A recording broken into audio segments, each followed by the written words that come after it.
नमस्कार दोस्तों, अपने रवि चंद्र क्लासेज यूट्यूब चैनल के वीडियो में दोस्तों ये आपका अपना यूट्यूब चैनल रवि चंद्र क्लासेज है। तो दोस्तों यहाँ आपको SSC, bank, railway other exam के लिए क्वेश्चन आपको बहुत ही इंपॉर्टेंट मिलेगा जो सभी एग्ज़ाम में पूछे जाते हैं। और यह आपका फिजिक्स से रिलेटेड क्वेश्चन है और यह पार्ट 4 है। चलिए क्वेश्चन को स्टार्ट करते हैं बिना देर किए हुए। कह रहा है साइकिल चलाने वाला मोड़ लेते समय क्यों झुक जाता है। ऑप्शन आपको ऑप्शन ए में कह रहा है कि साइकिल और आदमी की गति समान होनी चाहिए वरना साइकिल फिसल जाएगी, वह उसे गिरने से बचाएगा। ऑप्शन बी में कह रहा है वह झुकता है ताकि गुरुत्व केंद्र आधार के अंदर बना रहे। ऑप्शन सी में कह रहा है वह झुकता है ताकि वक्र मार्ग पर चलने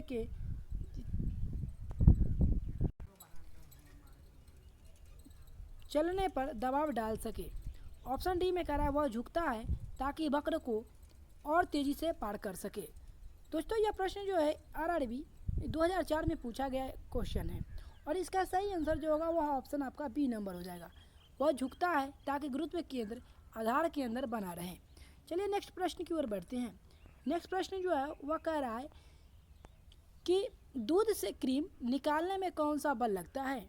ऑप्शन ए में कह रहा है अपकेंद्रीय बल, ऑप्शन बी में कह रहा अभिकेंद्रीय बल, ऑप्शन सी में कह रहा उपकेंद्रीय बल और ऑप्शन डी में कह रहा है वाहन बल। तो दोस्तों यह भी प्रश्न जो है आरआरबी 2005 में पूछा गया प्रश्न और इसका सही आंसर ए नंबर ऑप्शन हो जाएगा अपकेंद्रीय बल। चलिए नेक्स्ट प्रश्न की ओर बढ़ते हैं। चलिए नेक्स्ट प्रश्न जो है वह कह रहा है उसके बारे में देखते हैं। कह रहा है जब एक पत्थर को चांद की सतह से पृथ्वी पर लाया जाता है तो ऑप्शन ए में इसका द्रव्यमान बदल जाएगा, ऑप्शन बी इसका भार बदल जाएगा परंतु द्रव्यमान नहीं, ऑप्शन सी में कह रहा भार और द्रव्यमान दोनों बदल जाएंगे, ऑप्शन डी में कह रहा है ना द्रव्यमान और ना ही भार बदलेंगे। दोस्तों यह भी प्रश्न जो है आपको बीपीएससी 2004 और यूपीएससी 2008 में पूछा गया प्रश्न है। यह भी काफ़ी इंपॉर्टेंट प्रश्न है। तो दोस्तों इसका सही आंसर जो होगा वह आपके बीच बी नंबर हो जाएगा। इसका भार बदल जाएगा परंतु द्रव्यमान में कोई परिवर्तन नहीं होगा। चलिए नेक्स्ट प्रश्न की ओर बढ़ते हैं। नेक्स्ट प्रश्न जो है वह कह रहा है कि किसी लिफ्ट में बैठे हुए व्यक्ति को अपना भार कब अधिक मालूम पड़ता है। ऑप्शन ए जब लिफ्ट त्वरित गति से नीचे आ रही हो, ऑप्शन बी जब लिफ्ट त्वरित गति से ऊपर जा रही हो, ऑप्शन सी समान वेग से नीचे आ रही हो और ऑप्शन डी समान वेग से ऊपर जा रही हो। दोस्तों यह भी प्रश्न जो है आपको यूपीएससी एग्जाम 1990 में पूछा गया प्रश्न है और इसका सही आंसर जो होगा वह बी नंबर ऑप्शन होगा जब लिफ्ट त्वरित गति से ऊपर जा रही हो। चलिए नेक्स्ट प्रश्न की ओर बढ़ते हैं।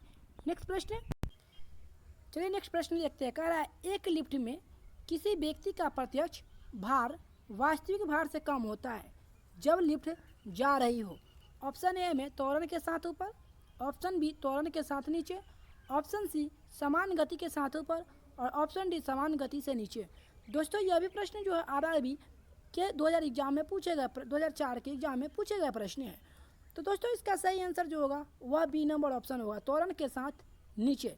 चलिए नेक्स्ट प्रश्न में चलते हैं। कह रहा है पृथ्वी के गुरुत्वाकर्षण का कितना भाग चंद्रमा के गुरुत्वाकर्षण के भाग होते हैं। ऑप्शन ए में 1/5, option B 1/4, option C 1/6, option D 1/8। तो दोस्तों इसका सही आंसर जो होगा वह सी नंबर 1/6 होगा। चलिए नेक्स्ट प्रश्न की ओर बढ़ते हैं। नेक्स्ट प्रश्न में चलते हैं। कह रहा है लोलक की कालावधि ऑप्शन ए में द्रव्यमान के ऊपर निर्भर करता है, ऑप्शन बी लंबाई के ऊपर निर्भर करता है, ऑप्शन सी समय के ऊपर निर्भर करता है और ऑप्शन डी तापक्रम के ऊपर निर्भर करता है। दोस्तों यह भी प्रश्न जो है बीपीएससी के एग्जाम 2005 में पूछा गया प्रश्न है और इसका सही आंसर जो होगा ऑप्शन बी नंबर होगा लंबाई के ऊपर यह निर्भर करता है। चलिए नेक्स्ट प्रश्न की ओर बढ़ते हैं। नेक्स्ट प्रश्न में कह रहा है कि लोलक घड़ियाँ गर्मियों में क्यों सुस्त हो जाती है।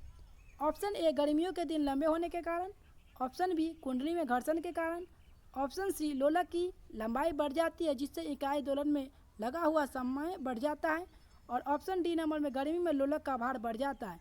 दोस्तों यह भी प्रश्न जो है यूपीएससी के एग्जाम 1994 और 2012 में पूछा गया प्रश्न है और इसका सही आंसर जो होगा वो सी नंबर ऑप्शन हो जाएगा। लोलक की लंबाई बढ़ जाती है और जिससे इकाई दोलन में लगा हुआ समय बढ़ जाता है। चलिए नेक्स्ट प्रश्न की ओर बढ़ते हैं।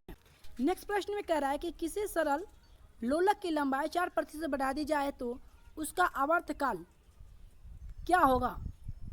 ऑप्शन ए में कह रहा है 8% बढ़ जाएगा, ऑप्शन बी में कह रहा है 2% बढ़ जाएगा, ऑप्शन सी में कह रहा है 4% बढ़ जाएगा, और ऑप्शन डी यहाँ होगा, सॉरी डी होगा, इनमें से कोई नहीं।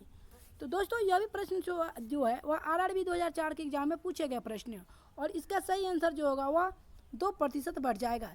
चलिए नेक्स्ट प्रश्न की ओर बढ़ते हैं। नेक्स्ट प्रश्न जो है वह कह रहा है कि पार्श्व विकृति तथा अनुदैर्ध्य विकृति के अनुपात को क्या कहते हैं? ऑप्शन में पोआसो अनुपात, ऑप्शन बी में आयतन प्रत्यास्थता गुणांक, ऑप्शन डी में कह रहा है यंग प्रत्यास्थता गुणांक, और ऑप्शन सी में कह रहा है दृढ़ता गुणांक। तो दोस्तों इसका सही आंसर जो होगा वह बी नंबर ऑप्शन होगा, आयतन प्रत्यास्थता गुणांक। चलिए नेक्स्ट प्रश्न की ओर बढ़ते हैं। नेक्स्ट प्रश्न में जो है वह कह रहा है कि वर्षा की बूंद गोलाकार होती है। ऑप्शन ए में सतही तनाव के कारण, ऑप्शन बी वायु के वातावरणीय घर्षण के कारण, ऑप्शन सी गोल पृथ्वी के गुरुत्व के कारण, और ऑप्शन डी में कह रहा है वर्षा जल की श्यानता के कारण। दोस्तों यह भी प्रश्न जो RRB 2003 के एग्जाम में पूछे गए प्रश्न है, और इसका सही आंसर बी नंबर ऑप्शन हो जाएगा, वायु के वातावरणीय घर्षण के कारण। और दोस्तों जितने भी प्रश्न हैं उन सब के यानी ऑप्शन आपको आंसर के नीचे की ओर दिया गया है, ताकि आप इससे बनाने के उपरांत मैच कर सकते हैं। तो दोस्तों फिर नेक्स्ट वीडियो में मिलते हैं। Okay bye all of you friends.